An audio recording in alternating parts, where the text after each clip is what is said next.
Shalom Église, c'est votre humble serviteur, le prophète Fatu Tshisekedi Ben Samuel.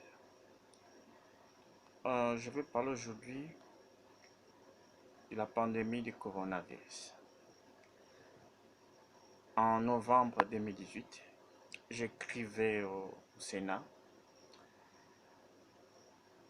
Je leur ai dit que je voyais une maladie venir en RDC et que l'année 2019 sera l'année de l'ange Azriel, qui est un prince de l'Éternel qui tient la couronne de Dieu.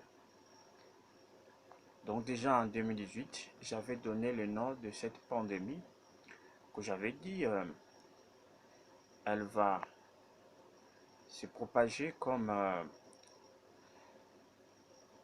le nom d'un roi, Antiochos Épiphane, pour les historiens qui savent, qui a existé moins de 2 siècles avant Jésus-Christ.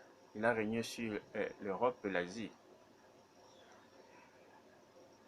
Les révélations ayant trait sur cette pandémie se trouvent dans la Bible. Je vous envoie donc à lire Lévitique 11, à lire 1 Samuel 6. Vous allez voir là lorsque le Philistin s'est emparé de l'arche, Dieu les avait frappés. Après, il fallait qu'ils donnent les offrandes pour que l'arche retourne à Silo. Vous allez lire Job 42, après les offrandes, les sacrifices des amis de Job. Dieu bénit Job au double. Il y a eu beaucoup d'enfants.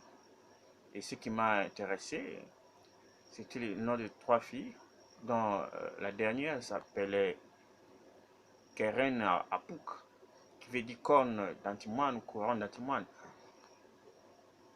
Vous allez aussi lire Zacharie 14. Zacharie 14 nous révèle même les symptômes du coronavirus. Il y a Daniel 5, lorsque le roi Belshazzar avait pris les coupes au milieu du festin. Dieu avait considéré ça comme étant une abomination de l'Éternel. Il y a eu des inscriptions sur le mur. Et dans toute cette cour, il n'y avait personne que Daniel qui avait eu le don de pouvoir interpréter ce que Dieu avait écrit. Donc le mur représente le péché, les abominations. Dieu avait interdit qu'on puisse manger des animaux impurs. Voilà l'origine du coronavirus.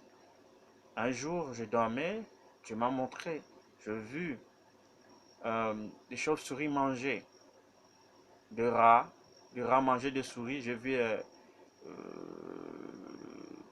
de chameaux être mangés par une sorte de